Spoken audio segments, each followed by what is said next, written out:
In this video, we're going to look at Section 7 from the April 2018 exam for Math 121. In this problem, we have a closed rectangular box seen here, and it's a box where all the faces are parallel to the plane, so nice and simple setup there.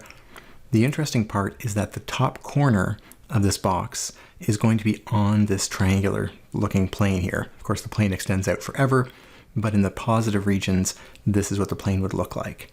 The plane is defined by this formula here, and we are asking for the dimensions. So where do we put this point, which will give us the x, y, and z, or the width, length, and height of the box sides, such that it gives us the largest possible surface area. So again, thinking about our optimization strategies, we are going to need a formula for surface area that depends on x, y, and z as our first step.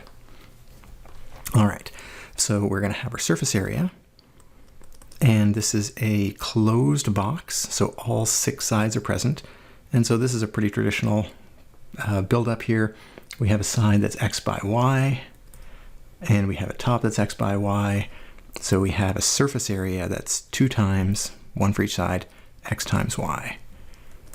And by exactly the same logic, we're going to have 2 xz's, and we're going to have 2 yz sides. So front and back, left and right sides. Now, if we were looking for largest surface area, we just make x, y, and z super big, expand this out forever. What stops us from doing that? The fact that we have to pick that corner up on the plane. Well, that actually points us to a restriction that z is not free to be picked. Oops. Z is going to be whatever we get once we know x and we know y. If I pick out how far I go out in x, how far I go out in y, the z is going to be fixed by where that intersects with the plane. Mathematically, that gives me a formula or an equation for z that I can't break, but I can sub that into my equation here everywhere I see a z. 12 minus 3x minus 2y's and plus 2y's. 12 minus 3x minus 2y's. And now we're ready to do our traditional optimization because we have a formula for surface area that just depends on x and y, and we can pick x and y any way we like. So we go and find the partial derivatives and set them both equal to 0. This one here is nice, 2y. Here we have a product rule. Yeah, let's do it as product rule. You could also multiply it in. Really doesn't make much difference. 2 times 12 minus 3x minus 2y. Don't forget the 2, and then the x, and then the derivative of this is negative 3, just negative 3 from the negative 3x term. This one is not a product rule because there's only one x in the second term. Now this is already pretty ugly. We might as well gather terms while we can. So we'll do some expanding. 2y, 24, 6x, 4y's, whoops. Minus 6x's, minus 6y's, and in the end, that's 24 minus 12x's, and 2 minus 10 plus 2 is minus 8y's when we're done.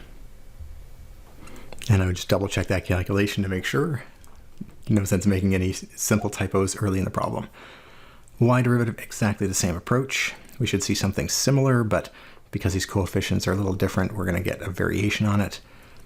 This term here has 2 x's out front. The y derivative is not a product then.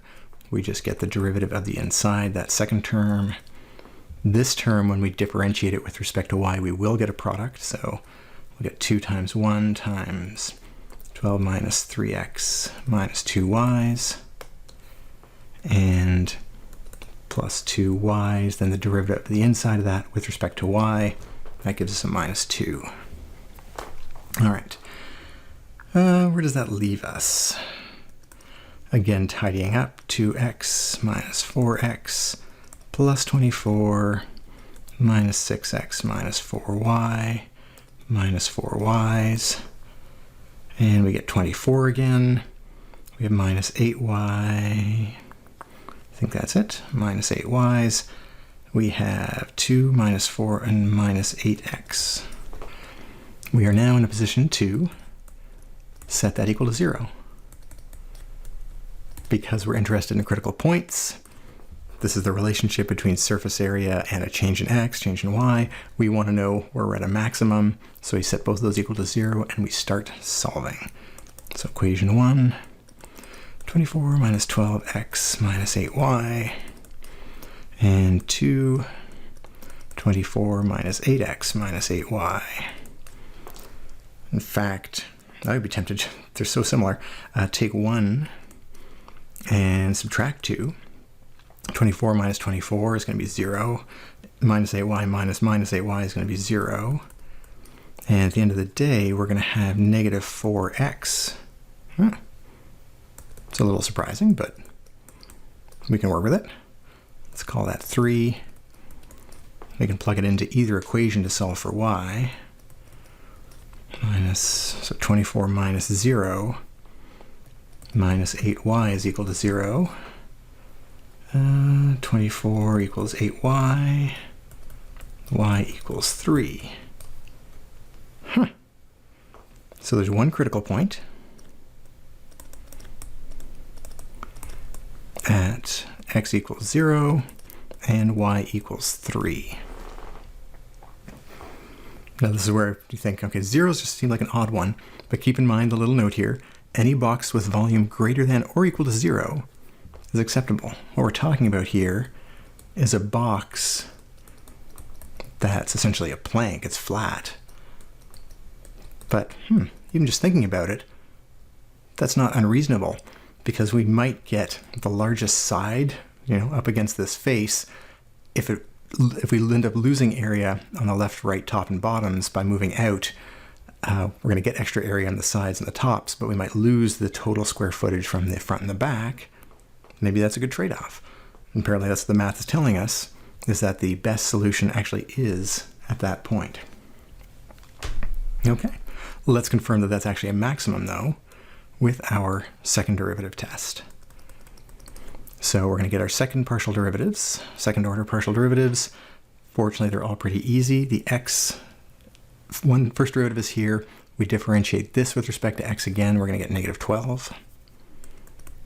When we take the y derivative, we scroll back up for a second. We take the y derivative, we're going to get negative 8. And the xy, the mixed partial, I think is going to be negative 8 as well. Here's the x derivative. If we differentiate with respect to y, we get negative 8. Here's the y derivative. If we take the derivative with respect to x, we also get negative 8. Excellent confirmation.